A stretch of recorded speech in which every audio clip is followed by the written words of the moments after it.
पिंपरी चिंचवड आयुक्तालयातील एक ज्येष्ठ नागरिक आहेत, त्यांना मागच्या आठवड्यामध्ये फोन आला व्हिडिओ कॉल व्हॉट्सअपवरती आणि त्यांना सांगितलं की त्यांच्या पत्नीच्या नावे जे सिम कार्ड आहे त्या सिम कार्ड वरती 20 गुन्हे दाखल आहेत आणि त्या गुन्ह्यामध्ये त्यांच्या पत्नीला अटक करणार आहेत असं त्यांना त्यांच्या पत्नीच्या अटकेची भीती दाखवून तसेच त्यांच्या बँक अकाउंटमध्ये जे पैसे आहेत ते ब्लॅक मनी आहेत ह्याची सुद्धा भीती दाखवून त्यांना वेगवेगळ्या अकाउंटवरती 2,10,00,000 रुपये भरण्यास सांगितले होते।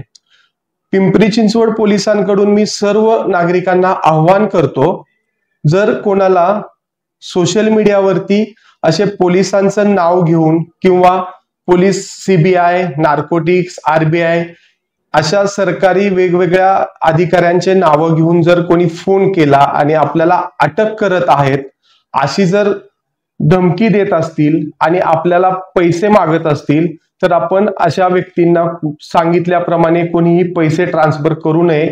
तसेच असे धमकीचे फोन कॉल आल्यास तात्काळ आपण सायबर पोलीस स्टेशनला किंवा नजीकच्या पोलीस स्टेशनला जाऊन माहिती द्यावी। अशा प्रकारचे जे सोशल मीडियावरती आपल्याला कॉल येतात हे लोक टेलिग्राम, स्कायपी, व्हॉट्सअप कॉलचा वापर करून ज्येष्ठ नागरिकांना संपर्क साधतात।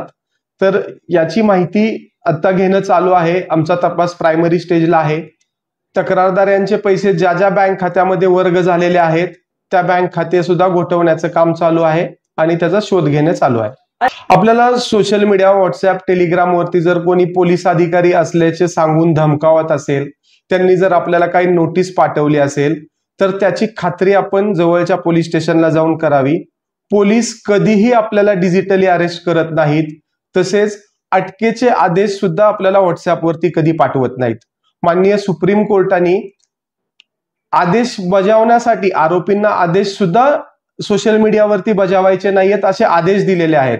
तर सर्व नागरिकांनी याबाबत जागृत झालं पाहिजे आणि आपल्याला जर असे काही नोटीस येत असतील किंवा धमकीचे फोन कॉल येत असतील तर आपण जवळच्या पोलीस स्टेशनला माहिती दिली पाहिजे।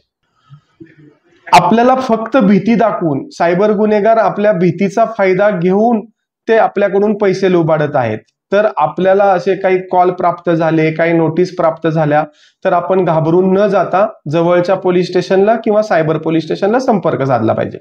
आपल्याशी जर सायबर फसवणूक झाली तर आपण तात्काळ 1930 ह्या नंबरवरती कॉल करावा किंवा cybercrime.gov.in या वेबसाईट वरती आपण ऑनलाईन तक्रार करू शकता। तसेच जवळच्या पोलीस स्टेशनला किंवा सायबर पोलीस स्टेशनला भेट देऊ शकता।